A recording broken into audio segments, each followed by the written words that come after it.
Okay, let's dive into this explainer. Today, we're looking at a truly historic, heartbreaking disaster, one that literally reshaped the safety laws protecting all of us right now. We're talking about the Coconut Grove fire, the deadliest nightclub disaster in American history. So how exactly does a joyful evening of dancing, an evening meant to be just a brief escape from all the anxieties of World War II, transform into such a staggering tragedy? And honestly, more importantly, how did the events of that single night go on to dictate the very architecture and safety design of literally every modern building you and I walk in today? Well, the answer reveals an absolutely incredible story of consequence and change. Part 1. A perfect Saturday night. The date is November 28th, 1942. Picture this. It's a bitter cold night in Boston, Massachusetts, and the Coconut Grove is standing proudly as one of the most popular entertainment venues in the whole country. The atmosphere? It's electric. You've got celebrities rubbing elbows with soldiers on leave, young couples, families. With the war raging overseas, people just wanted to forget their worries for a bit, right? The music is loud, waiters are weaving through the tables at a frantic pace, and for a few hours, everything just seemed flawless.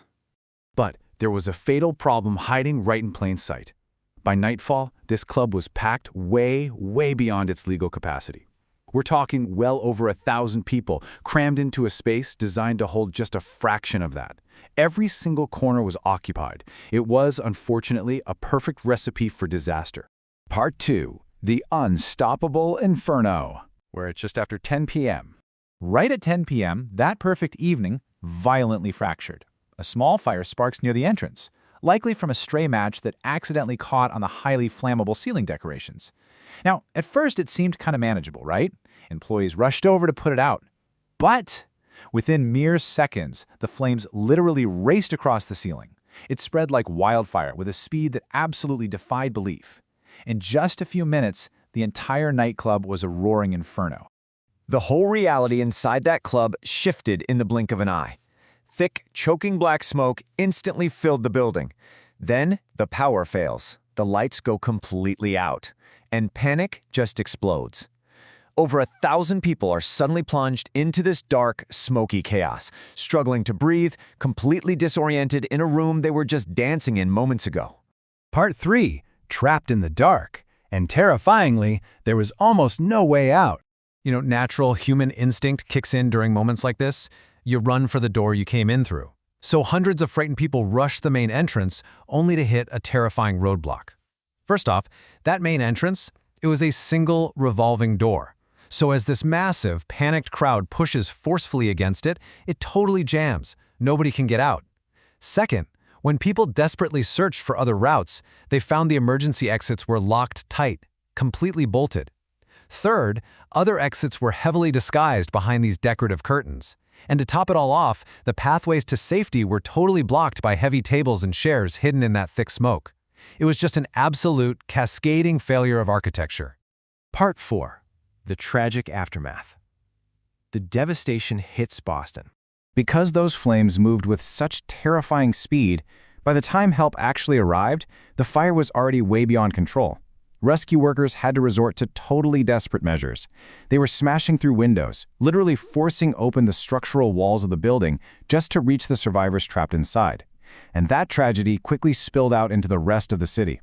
Across Boston, hospitals were just slammed, filling up rapidly as doctors and nurses worked frantically through the night to treat hundreds of severe burn victims. When the smoke finally cleared, the grim reality really set in. 492 lives were lost.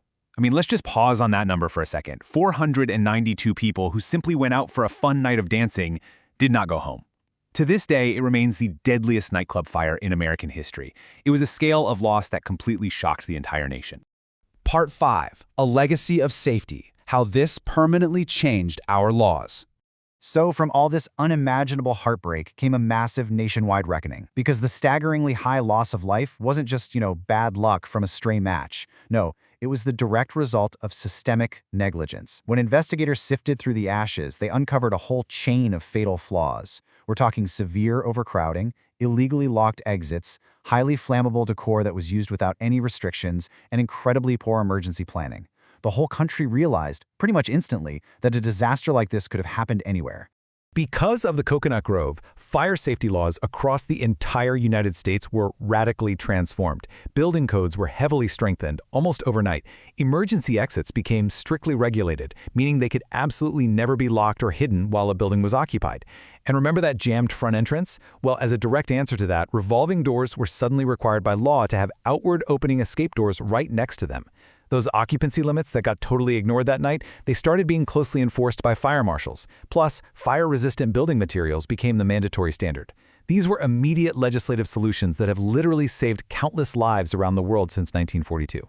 So the next time you walk into a crowded restaurant or a theater or any big venue, take just a second to look around. Notice those glowing red exit signs, the outward opening doors, the capacity limits posted up on the wall. Every single one of those protections exists because of the harsh lessons learned on that tragic Saturday night in Boston. So I'll leave you with this. When was the last time you checked for an emergency exit?